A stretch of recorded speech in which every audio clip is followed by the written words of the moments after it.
Hello guys, ഇന്ന് നമ്മൾ പഠിക്കാൻ പോകുന്ന ഡബിൾ റണ്ണിങ് സ്റ്റിച്ചാണ്. അതായത് ഒരു ഹാഫ് വിട്ട് നമ്മൾ റണ്ണിങ് സ്റ്റിച്ച് ആക്കി കൊടുക്കുക. അതിനുശേഷം ഇതിന് ഓപ്പോസിറ്റ് ആയിട്ടുള്ള ഏതെങ്കിലും ഒരു ഗ്രീൻ കളർ ത്രെഡ് എടുത്തിട്ട് ഈ ഫില്ല് ചെയ്യാനുള്ള ഈ ഭാഗങ്ങളിൽ നമ്മൾ ഫില്ല് ചെയ്ത് ഇതുപോലെ തന്നെ സ്റ്റിച്ച് ചെയ്ത് പോവുക. ഇതിനെയാണ് ഡബിൾ റണ്ണിങ് സ്റ്റിച്ച് എന്ന് പറയുന്നത്. ഇത് മെയിനായിട്ട് ബോർഡർ വർക്കിനും നമ്മൾ ഇത് ഉപയോഗിച്ച് വരുന്നു.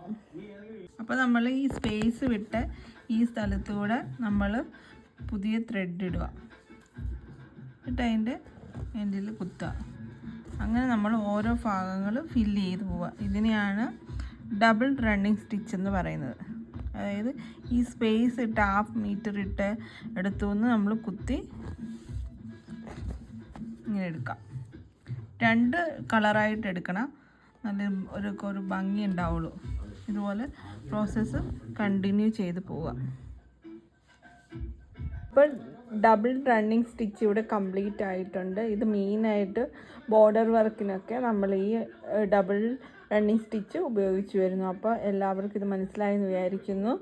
സോ എല്ലാവരും എൻ്റെ വീഡിയോ ലൈക്ക് ചെയ്യണം, സബ്സ്ക്രൈബ് ചെയ്യണം, കമൻറ്റ് ചെയ്യണം. Thank you so much for watching my video. God bless you.